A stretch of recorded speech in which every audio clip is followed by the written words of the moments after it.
In the great adventure of life on Earth, every species has a role to play. Every species has its place. None is futile or harmful. They all balance out. Agriculture is like a tradition handed down from generation to generation in sweat, graft, and toil, because for humanity, it is a prerequisite of survival. But after relying on muscle power for so long, humankind found a way to tap into the energy buried deep in the earth. These flames are also from plants, a pocket of sunlight, pure energy, the energy of the sun, captured over millions of years by millions of plants more than 100 million years ago. It's coal, it's gas, and above all, it's oil. And in 50 years, in a single lifetime, the Earth has been more radically changed than by all previous generations of humanity. Faster and faster. In the last 60 years, the Earth's population has almost tripled, and over 2 billion people have moved to the cities. Faster and faster. Shenzhen in China, with its hundreds of skyscrapers and millions of inhabitants, was just a small fishing village barely 40 years ago. Today, over half of the world's 7 billion inhabitants live in cities. The more a country develops, the more meat its inhabitants consume. Since 1950, fishing catches have increased 5-fold, from 18 to 100 million metric tons a year.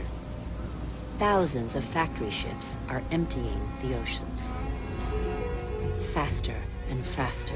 Distances are no longer counted in miles, but in minutes.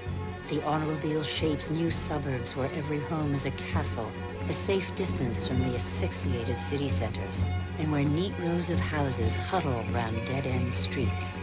The automobile has become the symbol of comfort and progress. If this model were followed by every society, the planet wouldn't have 900 million vehicles as it does today, but 5 billion.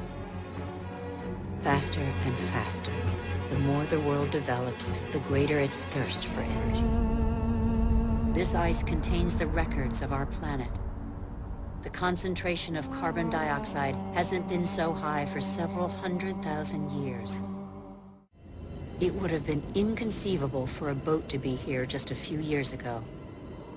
Transport, industry, deforestation, agriculture. Our activities release gigantic quantities of carbon dioxide. Without realizing it, molecule by molecule, we have upset the Earth's climatic balance. Under the effect of global warming, the ice cap has lost 40% of its thickness in 40 years. Its surface area in the summer shrinks year by year. On the hills of Haiti, only 2% of the forests are left. In some parts of Madagascar, the erosion is spectacular. Whole hillsides bear deep gashes hundreds of meters wide. Thin and fragile, soil is made by living matter. With erosion, the fine layer of humus, which took thousands of years to form, disappears. We have created phenomena we cannot control. Since our origins, water, air, and forms of life are intimately linked. But recently, we have broken those links. Let's face the facts. We must believe what we know. All that we have just seen is a reflection of human behavior. We have shaped the Earth in our image. We have very little time to change. How can this century carry the burden of 9 billion human beings if we refuse to be called to account for everything we alone have done? Let's be responsible consumers. Think about what we buy. I have seen a sea snake lying on the swell to absorb the energy of the waves and produce electricity. I have seen wind farms off the coast of Denmark that produce 20% of the country's electricity. The USA, China, India, Germany, and Spain are the biggest investors in renewable energy. They have already created over 2.5 million jobs. Where on Earth doesn't the wind blow?